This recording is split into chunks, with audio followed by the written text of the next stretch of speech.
Games Plus Arcade tersedia hanya di RCTI Plus Super App. Mainkan sekarang. Dan pemirsa, untuk membahas informasi seputar market terkini, kita akan bergabung bersama dengan Mas Patrick Georgi, Research Analyst FAC Sekuritas Indonesia.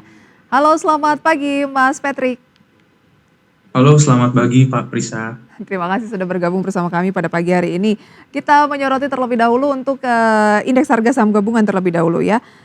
Sejauh mana Anda melihat pergerakan indeks harga saham gabungan yang kemarin sudah sempat di sesi 1 ini di 7.500, tapi pas penutupan sedikit terpangkas ke 7.400-an kembali. Tetapi kalau saya lihat asing sudah mencatatkan net buy ya sekitar 322 miliar rupiah pada pasar reguler. Sejauh mana Anda melihat kans positif dari pasar modal Indonesia saat ini? Oke, benar sekali ya Mbak Prisa. Memang kalau kita coba lihat di penutupan intraday, memang penguatannya jauh lebih tinggi dibandingkan di penutupan sesi 2 terakhir. Kalau saya cermati sih memang penutupan di sesi 2 kemarin itu juga diwarnai dengan adanya aksi profit taking ya. Karena memang kita di pekan ini sudah menguat di 2 hari terakhir, dan di hari Jumatnya juga kita menutup mengalami penguatan. Jadi wajar saja ada aksi profit taking. Di saat yang sama juga kita sembari menunggu nih data inflasi yang semalam sudah rilis gitu ya, untuk inflasi Amerika Serikat. Kalau kita coba lihat dari pergerakan secara monthly-nya untuk IHSG bulan ini sendiri juga kita lihat lumayan positif ya Mbak. Kalau kita compare dengan bulan November sendiri kita kan termasuk bursa di kawasan ASEAN yang melemahnya paling dalam, di nomor 2 setelah Filipina. Dan juga kalau kita lihat dari foreign flow-nya juga, itu juga kita asing keluar sekitaran 6 triliunan lebih.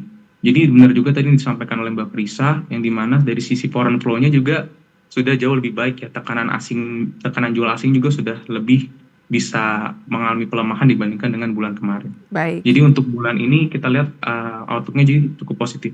Outlook-nya lebih ke positif ya gitu ya.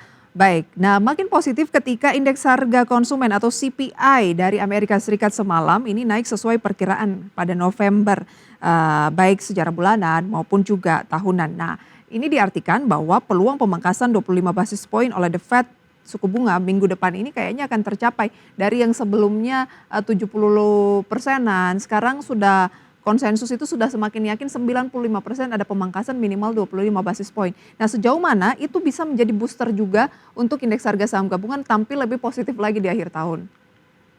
Oke, tentu saja ini bisa jadi katalis booster tambahan ya. Karena memang di awal bulan Desember ini kan ketidakpastiannya muncul dari soal perihal nanti kebijakan The Fed akan seperti apa di tanggal 17 dan 18 Desember nanti. Jadi data inflasi ini merupakan bisa dibilang data konfirmasi ya. Setelah ada data dari sisi ketenaga kerjaan yang cenderung lebih dingin, dan dikonfirmasi dengan data inflasi yang tercatat naik ke level 2,7 atau sesuai ekspektasi pasar. Jadi saya lihat data ini bisa jadi booster tambahan untuk IHSG, karena memang dari sisi domestik kita juga terlampau juga sudah cukup bagus gitu, karena adanya aksi fenomena window dressing, kemudian dari sisi net foreign sale-nya juga lebih bisa mengalami penurunan, kemudian data-data ekonomi kita mulai dari consumer confidence, retail sales dan semacamnya juga dalam kondisi yang positif. Jadi saya lihat data inflasi US ini bisa jadi booster tambahan mendorong katalis domestik kita yang lumayan kuat. Baik, jadi ada kemungkinan ya The Fed memang pekan depan di pertemuan sampai dengan tanggal 18 Desember waktu setempat itu adalah menurunkan suku bunga 25 basis poin ya?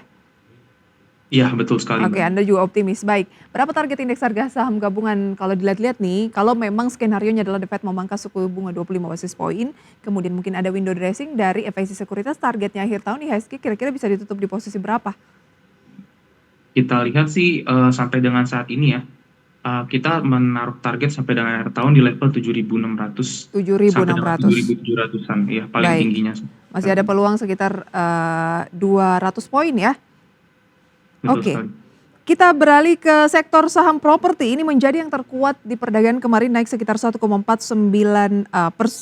Peluang saham-saham ini bagaimana? Apakah karena ada kans pemangkasan suku bunga yang mungkin juga akan mempengaruhi suku bunga di dalam negeri sehingga properti akan terangkat? Atau Anda melihat ada sentimen lain di sektor properti yang menarik?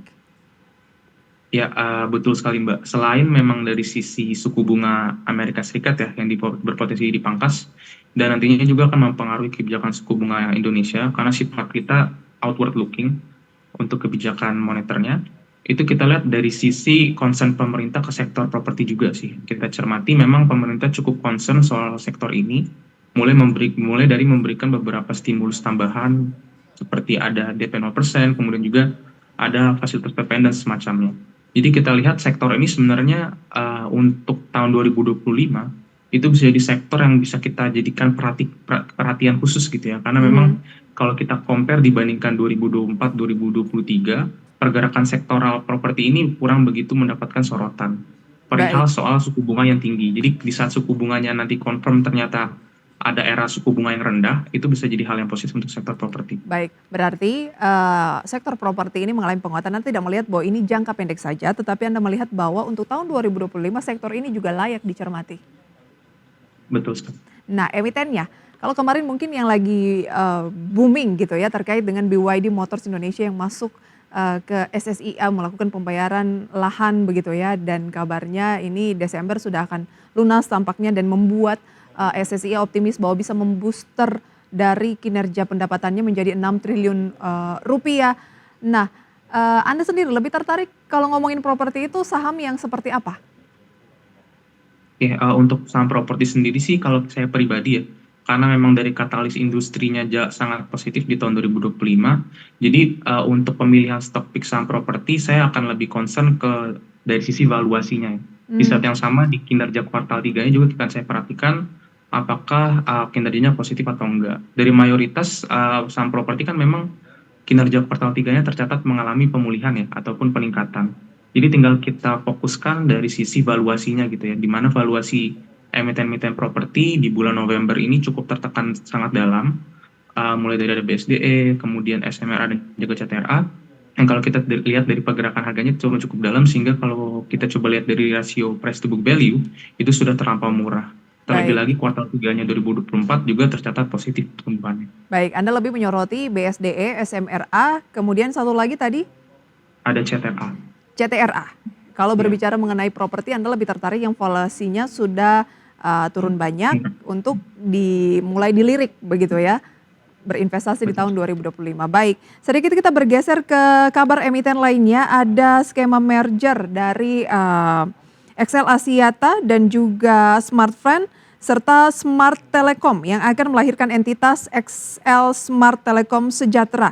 Nah, tanggal efektifnya ini memang masih 15 April 2025. Tetapi sudah mulai viral dibicarakan oleh para netizen begitu ya, nantinya seperti apa sahamnya dan tampaknya akan digabungkannya ke XL begitu ya, atau XL Axiata. Nah, dampaknya ke saham akan bagaimana? Mungkin saat ini banyak yang masih gamang yang memiliki saham ini tuh nanti bagaimana antara XCL dan juga Fren?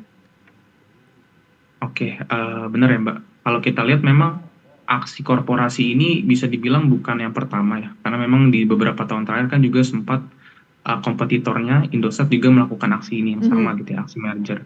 Kalau kita lihat secara jangka panjang, aksi korporasi ini tentu saja akan berdampak positif untuk kinerja perusahaan itu sendiri, baik dari sisi balance sheet maupun dari sisi income statement. Di saat yang sama juga dari sisi pelayanan kepada masyarakatnya pun juga akan meningkat. Karena memang jumlah jaringan yang dimiliki Fren nanti akan dikombinasikan dengan jumlah jaringan dimiliki oleh Excel. Sehingga itu berpotensi membuat spektrumnya sendiri menempati posisi kedua gitu ya, terbesar di Indonesia. Tapi memang kalau kita coba kaitkan dengan pergerakan harga sahamnya, untuk prospek yang sangat prospektif ini sendiri itu bisa dibilang butuh waktu ya untuk bisa kita lihat kinerjanya bagus atau enggak gitu. Tapi memang kalau kita bicara jangka panjang positif. Di kondisi sekarang tentu saja untuk sektor-sektor yang berkait dengan telekomunikasi yang perlu kita highlight adalah dari sisi valuasinya ya, di mana valuasi sektor-sektor telekomunikasi ini masih cukup murah dan juga prospek untuk tahun 2025 juga masih positif didorong dari penetrasi internet kita yang terus bertumbuh setiap tahunnya. Baik, menurut Excel Axiatanya sendiri penggabungan usaha atau merger ini akan menghasilkan perusahaan yang memiliki pangsa pasar 27%, meningkat begitu ya, mendekati kompetitornya yaitu Indosat. Nah, Anda sendiri tadi mengatakan bahwa ini harus dilihat dulu ke depannya akan seperti apa.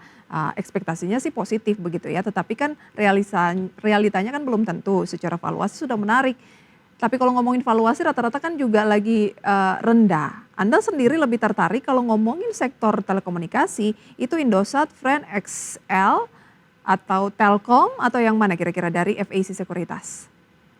Oke, kalau dari kami sendiri sih kita melihat memang benar sekali yang disampaikan Mbak Prisa, poin soal valuasi, di mana hampir keseluruhan dari emiten telekomunikasi memang murah ya. Tapi kita akan coba lihat di kinerja terbarunya di kuartal 3 2024, di mana ada XL dan Indosat yang mencatatkan pertumbuhan gitu ya.